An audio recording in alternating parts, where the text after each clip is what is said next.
Hey, Rosa.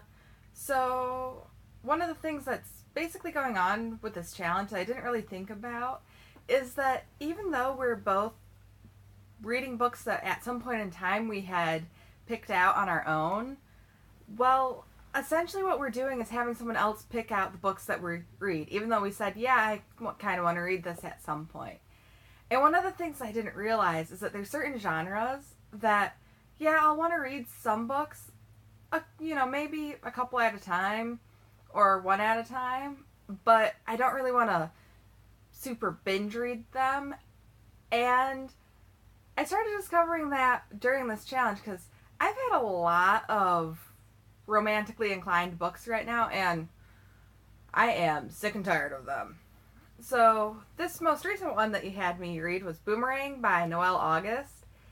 And first off, I was kind of done with the genre, was experiencing something I like to call genre fatigue, but still had to read it because of our challenge.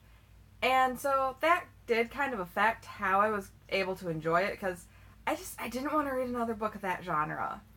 Another thing about this book is it was really well written, but it just, the plot line was great, there were great characters, the way that Noelle August wrote in two different perspectives was done really well. But one of the really cool things about books is that even though something's done well, it's still okay to not care for it. And that was one of the things is that it was done really well. Noelle August was a good job writing this book, but I didn't really care for it. I think part of it was I didn't want to read another book of this genre.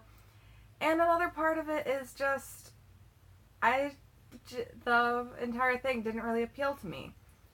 And that's okay. I mean, there's plenty of well-written books that I've read and I haven't liked. And there's plenty of not that well-written books that at that point in time it was what I wanted to read and I enjoyed it. So that's one of the fun things about books is that your enjoyment doesn't necessarily have to be a reflection of the art of the author's skill.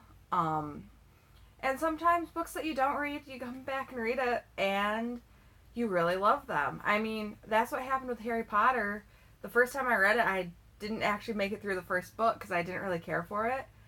And, well, as you can see by the sign behind me, I really love it now. And I reread it at a point where I really wanted to read something in that genre, and it's become one of my favorite series.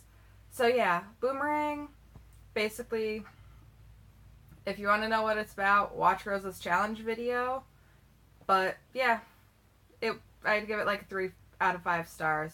Nothing necessarily wrong about it, I just didn't particularly enjoy it.